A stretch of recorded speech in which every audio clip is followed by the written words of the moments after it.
200,000 years ago, at least 9 different species of humans walked the Earth. Neanderthals roamed Europe with brains larger than ours. Denisovans conquered the harsh climates of Asia. Homo erectus had survived for nearly 2 million years, yet today only one species remains. We are Homo sapiens, the last human standing. This is the story of how we survived while all our cousins vanished into extinction. Our closest competitors were the Neanderthals. For 300,000 years, they dominated Europe and Western Asia. They were stronger than us, with robust bodies built for the Ice Age cold. Their brains were actually larger than ours.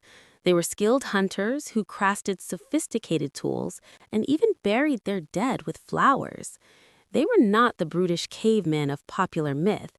They were formidable humans who survived in conditions that would kill us. So why did they disappear while we thrived? The answer lies not in our strength, but in our connections. Homo sapiens developed something revolutionary, the ability to cooperate in large, flexible groups with complete strangers. Neanderthals lived in small, tight-knit family bands of 10 to 15 individuals. But sapiens, we could coordinate with hundreds, even thousands of people we'd never met. We created trade networks that stretched for hundreds of miles.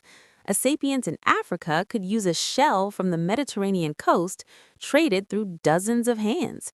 This wasn't just commerce, it was a survival advantage that would change everything.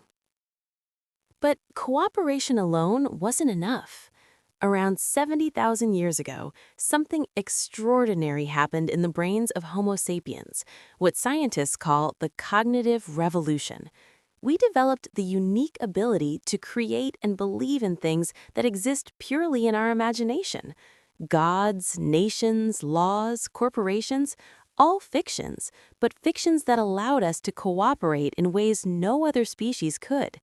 A Neanderthal could tell you there's a lion near the river, but a sapiens could say the lion is the guardian spirit of our tribe, and if we honor it with sacrifice, it will protect us. This ability to create shared myths unified thousands of strangers into cohesive societies. This cognitive leap unleashed an explosion of innovation. While Neanderthal tools remained largely unchanged for thousands of years, sapiens constantly invented, improved, and shared new technologies. We created specialized tools for every task: fishing hooks, sewing needles, throwing spears with atlatls that could kill from 50 meters away. When we reached Australia 50,000 years ago, we built boats capable of crossing open ocean, something no other human species had ever done. We didn't just adapt to our environment, we adapted our environment to us.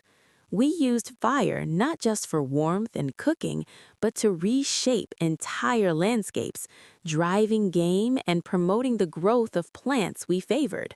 Armed with superior cooperation, language, and technology, Homo sapiens began the greatest migration in human history. Starting from Africa around 70,000 years ago, we spread to every corner of the Earth in just a few thousand years. We crossed deserts that should have been impassable. We colonized frozen tundras where no humans had lived before. We reached islands that required sophisticated navigation. Everywhere we went, we didn't just survive, we thrived.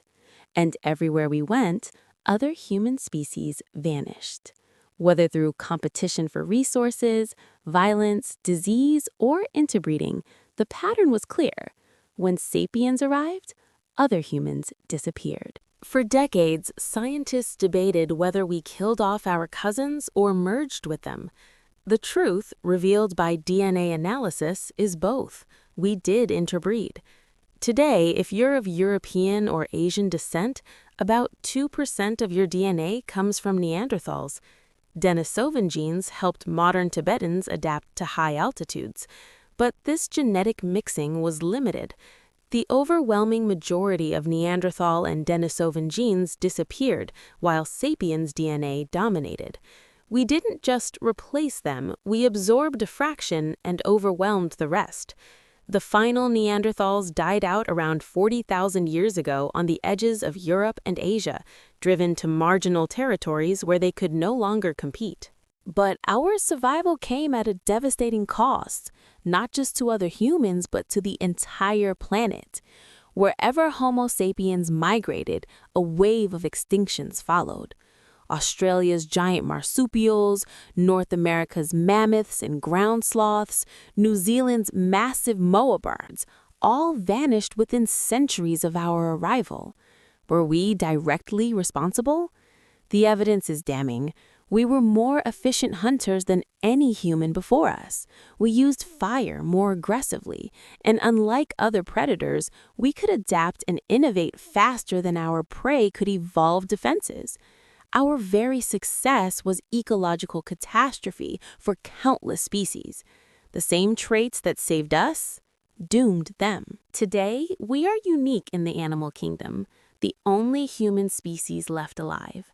For 99% of human history, multiple human species coexisted. Our ancestors would have met other kinds of humans as routinely as we encounter different cultures today. Imagine a world where Neanderthals still lived in Iceland, where you could visit Flores and meet the diminutive Homo floresiensis. We are the first and only human species to be truly alone. Did we gain the world but lose something profound in that loneliness? We'll never know what knowledge, what perspectives, what capabilities died with our cousins. So why did Homo sapiens survive while all others failed?